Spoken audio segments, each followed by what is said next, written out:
네, 여러분 안녕하세요. 김현입니다. 저희 에듀큐레이션 시즌2에서는 대입과 고입에 대해서 작년보다 더 다양한 콘텐츠를 준비했다고 말씀드렸었는데요. 그중 대입에 대해서는 논술과 구술, 면접에 대해서 좀 말씀을 드려보려고 합니다. 상대적으로 이제 논술과 이 면접은 좀 해당되는 학생들도 적은 편이고 아무래도 그러다 보니까 이제 이런 입시 콘텐츠로 만나실 일은 적을 것 같은데요. 지금 이제 이번 편에서는 저희가 이제 실제로 이 논술과 구술 면접을 강의하고 있는 입장에서 여러 가지 좀 그동안 쌓여왔던 말씀들을 좀 드리러 갑니다. 오늘 저와 함께 말씀 나눠주실 선생님 소개해드리겠습니다. 선생님 간단히 자기소개 부탁드릴게요. 네, 안녕하세요. 저는 논술 강사 민준성입니다. 지금은 현재는 시대인재에서 강의를 하고 있고요. 그 이전에는 뭐 EBSI라든지 마이맥이라든지 인강으로도 여러분들을 만나 뵀었는데 이번 기회에 또 다시 이제 김현 선생님과 유용한 정보를 전해드릴 수 있는 자리를 만들게 되어서 좋게 생각하고 있습니다. 네. 지금 소개는 논술 강사라고 해주셨지만 면접 강의도 하고 그렇죠. 계신 거죠. 네. 기본적으로 그래서 이제 저는 이제 면접과 컨설팅 위주로 하고 또 민 선생님은 이제 논술과 구술 둘 다 하고 계시기 때문에 오늘 그런 말씀들 좀 나눠보도록 하겠습니다. 오늘은 일단 저희가 면접에 좀 집중을 할 건데요. 네. 그 면접 중에서도 이제 재시문 면접이라고 하는 아마 이제 지금 부모님 세대한테는 좀 생소할 수 있는 그런 형태인 것 같아요. 그래서 혹시 선생님 이 질문을 받으시면 뭐라고 말씀해 주세요? 저는 그냥 한마디로 미니 논술이라고 말씀을 드려요. 네. 그래서 기본적으로 논술보다 훨씬 더 짧은 시간 내 그리고 더 적은 재료를 가지고 학생들이 문제를 풀어내는 능력이 어느 정도 되는지 이 부분을 좀 측정하고자 하는 그런 시험이라고 말씀을 드리는 편입니다. 저는 이제 이 재시 면접에 대해서 이렇게 말씀을 드려요. 크게 세 가지가 여긴 필요하다. 일단은 우리가 뭔가 풀거나 좀 준비해야 되는 준비 시간과 문제가 있고 과제가 있고 그거를 이제 어떤 일정 시간 동안 준비를 한 다음에 면접실에 들어가서 면접관들에게 뭔가 설명을 하고 토론을 하는데, 그러니까 좋게 말하면 토론이고 그쵸. 아이들 표현으로는 이제 신나게 털리는 네. 다 덜 털리는 그런 이제 세 가지 좀 단계를 거치는 그런 면접이라고 좀 보시면 될 것 같고요. 아마 주로 상위권 대학에서 서연고에서 채택을 해왔고 그렇죠. 최근에 이제 뭐 성대나 한대까지 좀 네. 확장되고 있는 그런 형태인 것 같습니다.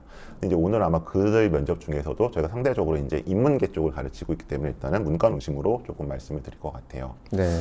근데 이제 이 면접 얘기를 하다 보면은 이제 어쨌든 학생들 보통 면접 보는 걸 싫어하잖아요. 그쵸. 그리고 심지어 이제 그냥 생기 면접도 싫어하고 거기다 재시문 면접이 있어요. 그러면 이제 특히 학교에서 많이 선생님들이 약간 겁을 주시는 것 같아요. 네. 야, 그거는 특목고나 자사고 애들이 유리하지 뭐 일반고는 불리 이런 얘기 하시는데 선생님도 좀 비슷한 얘기들을 들으시죠. 그쵸. 그 실질적인 합격률 이런 걸 떠나서 기본적으로 학생들이 자기가 문제를 풀어낸 거를 좀 효과적으로 전달하는 훈련이 특히나 일반고 같은 경우에는 거의 없다 보니까 네.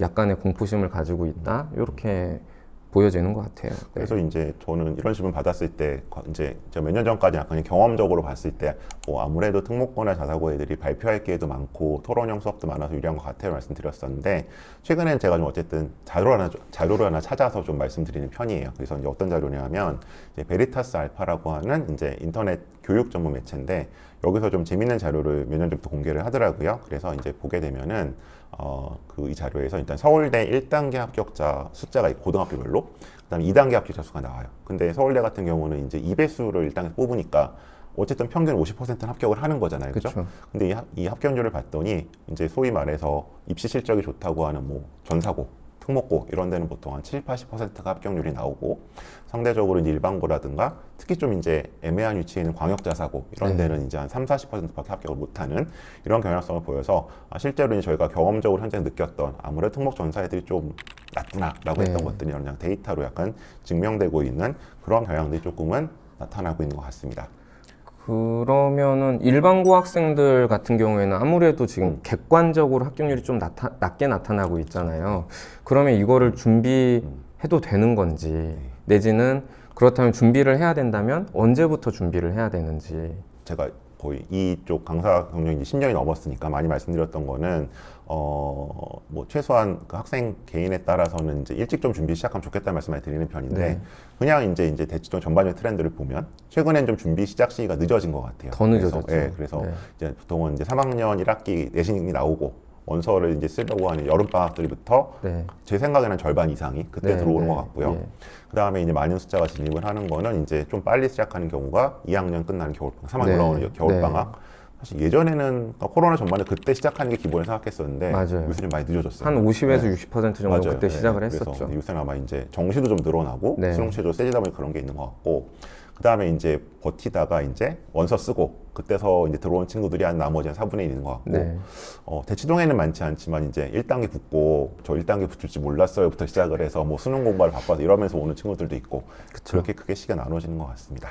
그러면 선생님께서는 언제부터 준비를 하는 게 좀 적절하다라고 생각을 하시는지? 그러니까 저는 일단 뭐 시기적으로 보면은 여름방학부터도 다른 친구들이 3학 여름방학 준비를 하니까 그때부터 하는 게 맞는 것 같고 그것보다 이제 조금 더 정확한 거는 저는 그 본인이 준비하는 주 전형, 뭐 그게 서울대 일반 전형이든 연대 화루든 그 기출 문제를 다 풀 수 있을 만큼 좀 준비하는 기간이 필요하다고 네. 봐요. 그래서 보통 이제 저희들이 그 예를 들어 서울대 기준 보게 되면은 지금 기출 문제가 한 40여 개 공개가 되어 있기 때문에 보통 저희가 학원 수업 기준 봤을 때 주 1회 수업하게 되면 그거를 뭐 많이 다루는 수업은 4개까지 다루고 그렇죠. 뭐 적게 다루는 선생님들은 2개씩 다루시기도 그렇죠. 하는데 평균 3개 정도 잡게 되면 한 14, 5차시 정도 필요한 네. 거잖아요. 그래서 일단은 1단계 발표 전까지 그 정도는 다 보고 있고 그 다음에 1단계 발표 나오니 그걸 복습하고 가야 되는 거니까 약간 그 정도가 좀 중요하지 않나. 그래서 기본적으로 일단 주 1회 기준 했을 때 그 시기가 일단 여름방학 후가 되겠죠. 네, 그렇죠. 마지노선으로 생각을 했을 때는 네. 원서 접수하고 난 이후에 추석 특강 네. 이때부터는 적어도 네. 들어줘야 네. 나중에 이제 1단계 통과되고 대학별로 마지막 이제 저희가 컨디셔닝이라고 하죠. 좀 맞아요. 네. 자기 실력을 좀 안정화 시켜가지고 들어가는 대학별 강좌 요 정도를 듣는 게 그게 이제 마지노선이라고 생각을 하는 게 맞을 것 같습니다. 네. 근데 여기 하나 좀 고려해야 될 거는 수능 전에 면접을 보는 학교도 있단 말이에요. 그렇죠. 연세대학교 언더우드라든지 네, 네. 고대 개적은 사실은 이거는 이제 그 원서 접수 시작하면은 너무 늦죠. 그죠. 이거는 사실은 여름부터 하는 게 맞는 것 같고. 필수적이라고 볼 수 있고요. 저는 여기 준비 시기에 또 하나 말씀드리고 싶은 게 이제 그 기회균형 전형이 있어요. 네, 네, 그래서 이 서울대 기회균형은 생기부 면접이기 때문에 사실 뭐 좀 다른 얘기인데 용고대는 제시부 면접을 하거든요. 근데 네. 여기는 이게 그렇게 만만치가 않습니다. 그렇죠. 그래서 이제 뭐 다른 일반 전형에 거의 한 60-70% 난이도는 나오는데 사실 이거에 응시하는 친구들의 여기에 대한 그런 그 숙련도는 훨씬 떨어지는 편이어서 사실은 준비를 꽤 하고 가야 되는데 그냥 막연히 이제 밀어놓거나 아니면 뭐 주변에 아무도 안 하고 나도 안 하거나 이런 경우들이 있어서 그렇죠. 그러니까 기회균형이니까 막연히 그냥 좀 경쟁률도 낮고 그죠. 되려니라고 생각을 하고 뭐 준비를 나만 더 못하는 안 건 하는 아닐 거야. 그렇죠. 이런 약간 알 수 없는 네, 네, 그런 것들을 네. 갖고 있는데 그래서 이것들도 뭐 1단계부로 밀어놓지 마시고 어차피 사실은 기말고사 끝나면 사실은 저 그 얘기 되게 많이 하는데 시간이 생각보다 많거든요. 애들이. 엄청 많죠. 사실 뭐 특목이나 전사 애들은 이제 수행도 없고 뭐 내신도 없기 때문에 그렇죠. 생각보다 시간이 많기 때문에 주 1회 정도는 추가 투자를 해주셨으면 좋겠다라는 말씀을 네. 드리고 싶습니다. 자, 그렇다면 이제 또 질문이 생긴 게 저희는 학원 강사니까 이런 부분도 되게 조심스럽게 말씀드릴 수밖에 없는데 아까 또 처음에 말씀하실 때 특목고나 전사고 학생들이 분명히 합격률이 더 높다. 학교에서 네, 어느 네. 정도 훈련이 된다라고 말씀을 하셨잖아요. 네. 그렇다면 이제 이런 전형을 준비를 할 때 우리가 학교에서 배우는 것만으로 될 것이냐 아니면 진짜 극단적으로 혼자 해도 될 것이냐 네. 아니면 학원을 다녀야 할 것인가 네. 네, 요런 부분들 그렇죠. 이제 그 이 면접 준비나 이제 면접을 가장 어려운 거는 그 1년 선배들의 경험담을 저희가 어떻게 넘어서냐는 것 같아요. 그러니까 이제 그렇죠. 학생들 같은 경우는 이제 뭐 어떤 사이트나 카페나 이 선배들의 말을 듣고 마치 그게 전체인 거죠 생각을 해서 뭐 어떤 선배는 준비 하나도 안 하고 했는데 붙었대. 아니면 어떤 선배는 학교 수업만 들었는데 붙었대 이렇게 얘기를 하는데 저는 기본적으로 이제 저희가 아마 따로 좀 독립된 그 에피소드를 만들긴 하겠지만 이게 유형별로 접근을 해야 된다고 생각을 네. 하거든요. 근데 사실은 이제 유형별로 딱 체계화된 커리큘럼을 갖고 가르치는 곳들이 거의 없어요. 학원들 맞아요. 빼고는. 네. 특히 이제 저는 학교 같은 경우에 선생님들이 최근에 좀 많이 해주시긴 하거든요. 근데 아쉬운 건 뭐냐면 기본적으로 아이들에게 문제를 풀게 하고 뭐 이제 답변도 시키시는데 보통 아이들이 물어보면 해제나 피드백을 잘 안 해주세요. 물론 저희가 미니 논술에 말씀드렸지만 이 면접 자체를 그냥 이제 한 명씩 이제 인터랙션 하실 시간이나 여력이 안 되니까 서면으로 써내라. 이제 그거를 이제 뭐 그냥 보시게 하거나. 근데 저는 스크립트 작성이 면접 준비에서는 굉장히 부정적인 게 이게 스크립트 작성이 익숙해지게 되면은 실전에서도 본인이 그렇게 하려는 성향이 나타나고 사실은 스크립트 쓰면 안 되거든요. 그쵸. 안 되는 이유는 두 가지인데 기본적으로 일단 스크립트 쓸 시간이 안 되고요. 실전에서는. 맞아요. 두 번째는 이걸 쓰면 가서 말을 해야 되는데 보고 읽게 되거든요. 맞아요. 그래서 이제 이게 최악인데 학교에서는 그렇게 하시는 경우가 많아서 좀 아쉬운 것 같아요. 그래서 저는 한 6명에서 8명 정도 그룹 수업이 제일 적당하지 않나. 제 경험상으로는. 그러니까 두 가지인 것 같아요. 그러니까 첫 번째는 일단 학생들이 골고루 발언할 기회는 일단 확보가 돼야 돼요. 네. 그러니까 이제 내가 생각하는 거랑 말하는 건 다르기 때문에. 근데 또 하나는 저는 다른 학생들 발언도 들어볼 기회가 있어야 되는 것 같아요. 그래서 이제 1대1 수업은 본인이 완전 그 독점적인 수업을 받지만 사실은 다른 친구들 생각을 못 들어보잖아요. 그래서 제 생각에 한 그러니까 10명을 넘지 않은 최소한 그 그렇죠. 정도 그룹 수업이 가장 바람직하지 않나 라고 생각할 때가 있습니다. 그래서 덧붙여서 말씀드리면은 스크립트 작성 위험성 말씀하셨는데 맞아요. 그러니까 학생들이 자기가 할 말을 완전히 문장화 시켜가지고 네. 써버리는 거 그렇게 될 경우에는 사실은 특히나 서울대 같으면 티키타카가 되게 활발하게 이루어지기 때문에 그 안에 갇혀버리는 경향이거든요. 글로 완결적으로 쓰는 순간 추가적 질문에 대해서 대처를 전혀 하지 못하게 된다는 거. 그래서 이제 답변 계율을 어떻게 좀 더 효율적이고 간략하게 작성을 할 것인가 이런 부분들에서는 아무래도 좀 전문적으로 가르치는 사람들의 입김이 좀 필요하지 않나. 예, 저도 그렇게 생각을 하는 편입니다. 자, 그렇다면 이제 그 다음 질문은 어떤 부분들을 준비를 해야 될지 집중적으로 어떻게 준비를 해야 될지 그러니까 왜 그 구술 면접을 전문적으로 하는 그런 그 학원들에서도 이야기하는 게 기출을 더 강조하는 학원들이 있기도 하고 맞습니다. 혹은 네. 기출 뭐 빨리빨리 털어버리고 예상 문제로 네, 가는 학원들도 맞아요. 있고 네. 기출 문제, 예상 문제 중에서 어떤 네. 게 더 중요하다고 생각을 하시나요? 저는 기출이 우선이라고 생각을 네. 합니다. 그러니까 이유는 두 가지인데요. 일단 첫 번째는 좀 약간 고백을 하자면 강사들이 아무리 문제를 열심히 만들어도 솔직히 대학에서 그 인력과 시간과 노력을 들여 만든 문제를 따라가기가 사실은 이길 쉽지가 수 않습니다. 없죠. 솔직히. 네. 요새 뭐 아무리 인공지능이 도와준다고 해도 솔직히 대학 문제만큼 만들려면 너무 힘들고요. 그렇죠. 교수들의 네. 집단지성을 맞아요. 강사들이 이길 수가 없죠. 그리고 그걸. 실제로 나와 있는 그리고 저도 뭐 다른 분들이 많이 예상 문제나 모의 문제 보지만 그냥 이 기존의 문제 약간 변형했거나 그쵸. 약간 돌려 쓰는 경우도 완성도가 있거든요. 많이 떨어지죠. 그리고 두 번째는 기출 문제가 굉장히 많이 누적이 됐습니다. 그렇죠. 그러니까 이제 이게 2015년부터 문제가 공개되기 시작을 하다 보니까 예를 들어 서울대학교만 해도 지금 40문항 넘게 공개가 됐고 솔직히 서울대는 문항이 그렇게 많이 변하지가 않았거든요. 맞아요. 그러니까 이 문제가 모두 가능해요. 그래서 네. 저는 일단 기출을 먼저 보고 가는 게 우선이라고 생각을 하고요. 그다음에 또 하나 이제 제가 강조드리고 싶은 거는 약간 배경 지식을 많이 강조를 하시는 경우가 있고 네, 맞아요. 뭐 논술에도 이제 그런 질문들 나오지만 뭐 우리 애가 무식한데 네. 괜찮아요라고 하시는데 저는 이제 이때 뭐 이걸 위해서 새롭게 뭘 인풋을 넣기보다는 사실은 애들이 배운 게 되게 많거든요. 맞아요. 우리나라가. 그래서 그걸 얼마나 시의적절하게 끌어 쓰느냐 이런 게 더 중요하지 않나 그런 생각이 좀 들 때도 있습니다. 네. 물론 이제 또 한 가지는 이제 특히 저희가 일단 문과 같은 경우는 그래서 애들이 사탐 과목을 다 선택하지 않잖아요. 맞아요. 근데 이제 저희가 이제 그 학교 측에 내놓은 자료 보면 뭐 이 문제는 예를 들어 뭐 정치화법에서 나왔고 이 문제는 경제에서 나왔고 이러다 보니까 애들이 이제 물어보죠. 선생님 저 그럼 이거 뭐 인강이라도 한번 돌려야 돼요. 그런데 저는 굳이 그럴 필요는 없고 어차피 이게 이제 그 독해력, 문해력을 보는 거기 때문에 그러니까 우리가 수능에서 비문학 풀 때 뭐 그거 풀기 위해서 뭐 경제학이나 철학 공부를 따로 하지 않는 것처럼 기본적으로 일단 그런 글을 얼마나 정확하게 읽어내느냐 이게 훨씬 더 중요한 것 같고요. 비슷한 맥락에서 이제 시사에 대한 약간 막연한 불안, 제가 네. 세상 돌아가는 걸 몰라요, 뭐 이렇게 되는데 그거 뭐 시사를 알면 이제 답변 특히 사례 문제 같은 건 예시할 때 좋긴 하겠으나 기본적으로 이것보다는 이제 본인의 경험이나 아니면 고등학교 생활에 했던 얘기들을 자연스럽게 녹아내는 게 더 뭔가 그게 더 차별화되지 않을까라고 저는 좀 강조하는 편입니다. 그러니까 그런 학생들 분명히 있죠. 그러니까 네. 제가 기말고사 끝나고 나서 시간이 많으니까 저 그 경제나 법과 정치, 정치화법 이런 것들 한번 EBS라도 돌려볼까요 하는 맞아요. 학생들이 있는데 네. 정말 기특하기는 한데 그것보단 차라리 기출문제 풀이를 맞습니다. 하면서 네. 자기가 놓쳤던 부분들 어떤 부분에서 문맥을 제대로 읽어내지 못했는지 이런 것들을 다시 한 번씩 체득을 하는 게 그게 더 효과적일 것 같긴 합니다. 자, 그리고 또 한 가지는 변별력이 어느 정도 되는지 요 구술 면접을 통해서 그러니까 네. 이를테면 아주 그 거칠게 질문을 하면 우리 아이가 내신이 네. 일반적으로 이 학과에 지원을 하는 학생들에 비해서 한 몇 등급 정도 떨어지는데 0점 몇 등급 정도 떨어지는데 이걸 뒤집을 수 있을까요?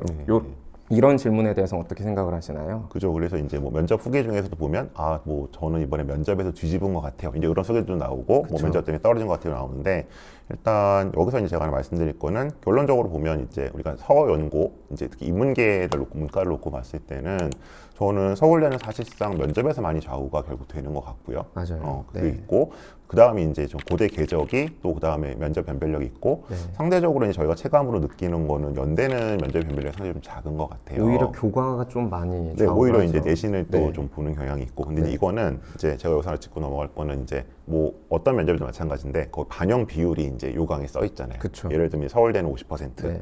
그다음에 뭐 연고된 보통 40% 재시험 면접 써 있는데 그 숫자에 꼭 비례하는 건 아니다라는 말씀을 좀 드리고 싶고요.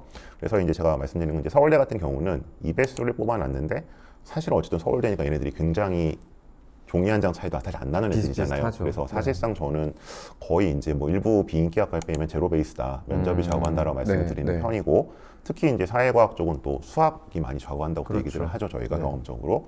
그 다음에 연대가 실질적으로 좀 영향력이 낮은 거는 저는 이제 활동우수 전형 같은 경우는 준비 기간이 사실은 이유가 있는 것 같아요. 그러니까 연대 활동우수는 수능 끝나고 보통 이틀이나 사흘 후에 면접이 있다 그죠. 보니까 애들이 이 면접 준비를 좀 미리 안 하죠. 그쵸. 미리 안 하고 네. 수능 끝나고 해야지 했다가 거의 준비를 못 하고 갔더니 날것으로 네. 하기 때문에 이제 그냥 결국 서류대로 돼버린 경향이 있는 것 같고, 고려대 궤적 같은 경우는 이제 문이과를 놓고 비교해봤을 때는 문과가 확실히 좀 변별력이 나는 것 같다. 왜냐하면 네. 이제 이거는 1단계 또 5배수 뽑기도 하고, 그래서 이제 보통 한 3배수 안에 들어가면 어쨌든 추합 돌고 하면 되는 것 같고, 근데 이제 상대로 이과는 이제 연과고 애들이 주로 응시하다 보니까 걔네는 실력이 기본적으로 별 차이가 없죠. 그래서 이제 그런 약간 상대적인 거. 그래서 이제 여기서 저희가 좀 말씀드리고 싶은 거는 그 숫자 50이면 변별력이 클 것이고 뭐 30은 작을 것 이게 아니라 이런 약간 구조적이고 그런 좀 차이들을 좀 고려하실 필요가 있을 것 그렇죠. 같습니다. 그렇다면 연대 활동우수자 전형 같은 경우에는 네. 사실 생각해 보면 서울대보다도 연고대가 더 그 기본적인 유형들 그런 유형들이 나오는 편이니까 네. 더 일찍 좀 준비를 하면은 네. 내신에서 다소한 0.2에서 0.3 정도 처지더라도 뒤집을 수 있다라고 생각을 해볼 수도 있겠네요. 그렇죠. 이제 오히려 그렇게 약간 추합까지 보면은 생각을 해야 될 텐데, 근데 이제 주로 뭐 이 면접을 직접 지도하지 않는 분들은 연대 면접 어차피 준비 안 해도 요식행위다. 된다. 네. 통과 의뢰라고 말씀하시다 보니까 오히려 준비한 친구들이 역전하는 경우도 나타나는 것 같습니다. 네. 그리고 대학들에서는 왜 이렇게 면접을 좋아할까요? 특히나 이제 서울대학교 같으면은 전격적으로 논술도 폐지를 해버리고 그 뒤에도 그렇죠. 벌써 연대와 그랬죠. 연대는 계속 논술을 유지를 했고 네. 고려대학교는 2년 전에 다시 부활을 시켰고 근데 네. 서울대는 계속해서 대면 면접을 고집을 하고 있고 네. 대학들에서 이렇게 대면 면접을 선호하는 이유는 뭘까요? 이 부분은 이제 제가 대학원 다닐 때 이제 면접 보조로 이제 들어간 적이 있었는데, 네, 네, 네. 그때 이제 뭐 지도교수님이나 면접 들어오신 선생님들이 그러시는 거예요.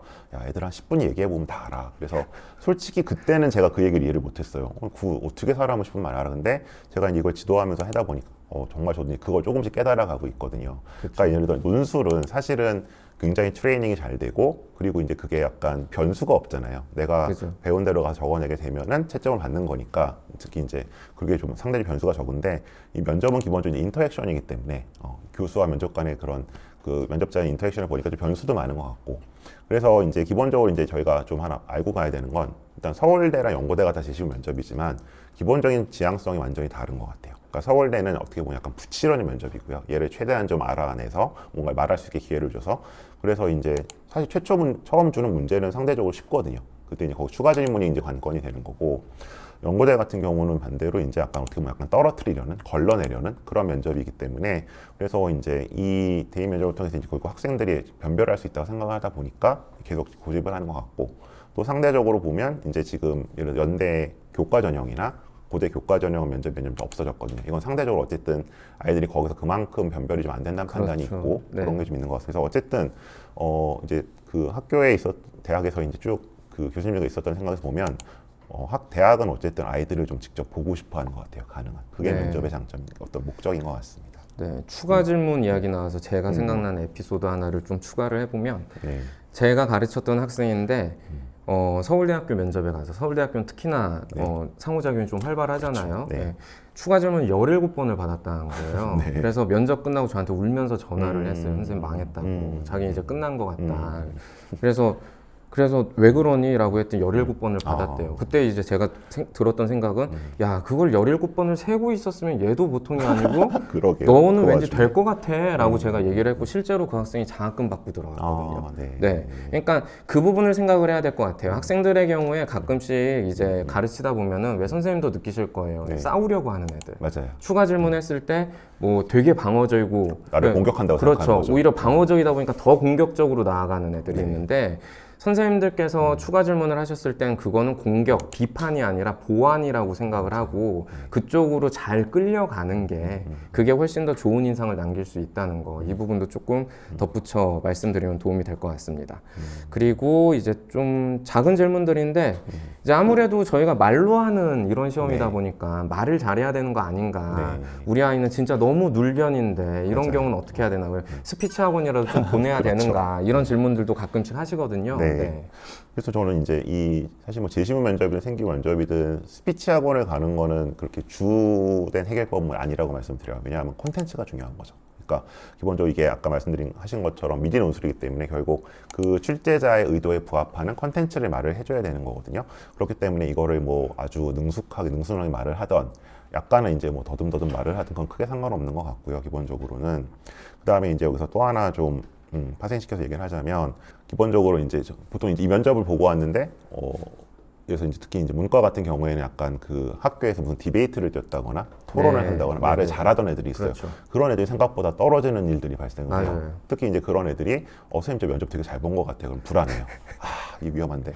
시험 잘 보고 왔다 보면 거의 떨어져요. 그냥 왜냐하면 그 얘기 듣는 순간 아, 한 명이 또 가는구나 라고 생각이 진짜 딱 아까운 애가 왜냐하면 네. 이거는 그 보통 이제 이 면접이라는 시험 기본적으로 내가 하고 싶은 말을 하는 게 아니라 저쪽이 듣고 싶은 말을 하는 거거든요. 그러니까 듣고 싶은 말이 아브라라는 게 아니라 네. 저쪽이 원하는 방향의 쪽의 네, 말이 네. 있는 거예요. 근데 말을 잘하는 애들은 자기가 하고 싶은 말을 쫙 하고 와서 자기 면접을 잘 봤다고 생각하는 그쵸. 거죠.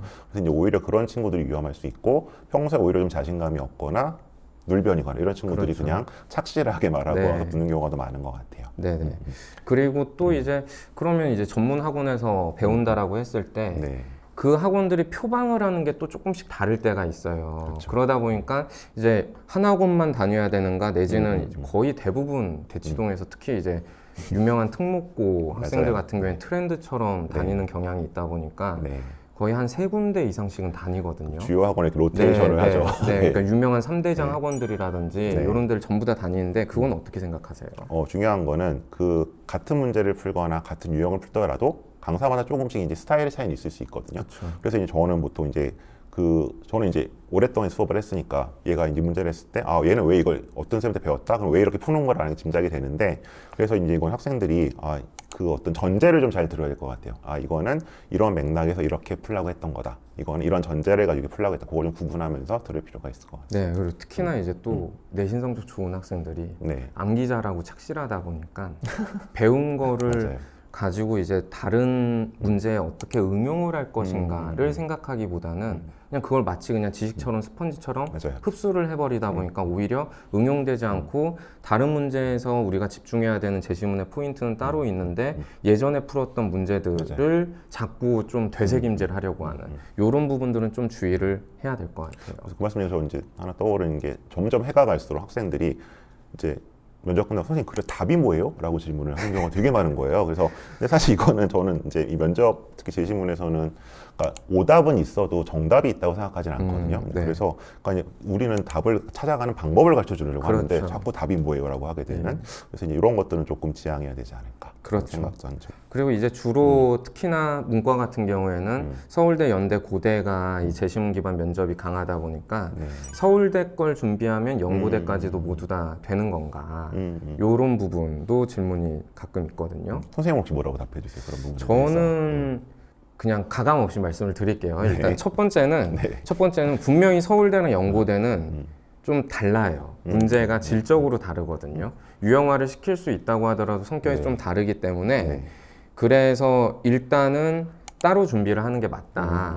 이게 제 지론이기는 한데 네. 현실적으로는 준비들을 너무 안 하니까 여름방학 때부터라도 네. 이 학생들이 준비를 하게 하려면 일단은 서울대는 간당간당하지만 연고대가 주력이긴 해도 그래도 일단 서연고 반에서 내지는 서울대 반에서라도 수업을 듣는 게 더 낫다. 이런 식으로 이제 안내를 하긴 하거든요. 네. 네. 근데 이 질문도 사실은 약간 그 1단계 붙고 준비해도 되죠라는 그렇죠. 답정 거의 것처럼 비슷하죠. 비슷한 네. 이 답을 원하시는 거잖아요. 네. 근데 저는 서울대 준비한다고 해서 좀 반대인 것 같아요. 오히려 연고대를 준비하면 서울대가 커버가 될 수 있는데 네. 서울대만 준비해서 연고대 커버가 좀 어렵다고 생각을 하는 네. 게 이번에 서울대는 어쨌든 그 최초 문제가 쉽단 말이에요. 주어지는 문제 자체가 상대적으로 네, 쉽게 네, 느껴지기 때문에 오히려 그래서 그것만 이제 풀 수 있다고 자신감을 가졌다가는 연고대 약간 조금 더 조직화되고 체계적인 문제에서 깨질 가능성이 높을 것 같고요. 그쵸. 그래서 기본적으로 저는 이제 뭐 보통 이 학원들 어째 서울대반, 연대반, 고대 이런 식으로 편성을 할 수밖에 없는데 그것보다는 이제 저희가 그 말씀드린 것처럼 어쨌든 공통 유형 위주로 뭐 비교하면 비교, 재질문과 평가하면 설명서 이런 식으로 일단은 서영고는 같이 준비하는 게 맞지 않나 네. 생각을 하고 있습니다. 네, 네. 그리고 차이점은 이제 그 약간 이거 이제 1단계 붙은 다음에는 그때는 이제 뭐 서울대반, 연대반, 고대반으로 가야겠죠. 그쵸. 그거는 대학별로 준비하는 건 당연한 거고 네. 덧붙여서 또 말씀드리면은 서울대 같은 경우에는 학생들 답변을 시켜보면은 거의 뭐라고 해야 되지? 처음에 답변 시켜보면은 비슷해요. 네. 그러니까 학교에서 요구하는 게 100이라고 하면은 한 30에서 40 정도 수준의 답밖에 못 하거든요. 네. 근데 확실히 이제 트레이닝을 하게 되면은 60에서 70 내지는 80에서 90까지도 올라가잖아요. 학생들 네. 실력이.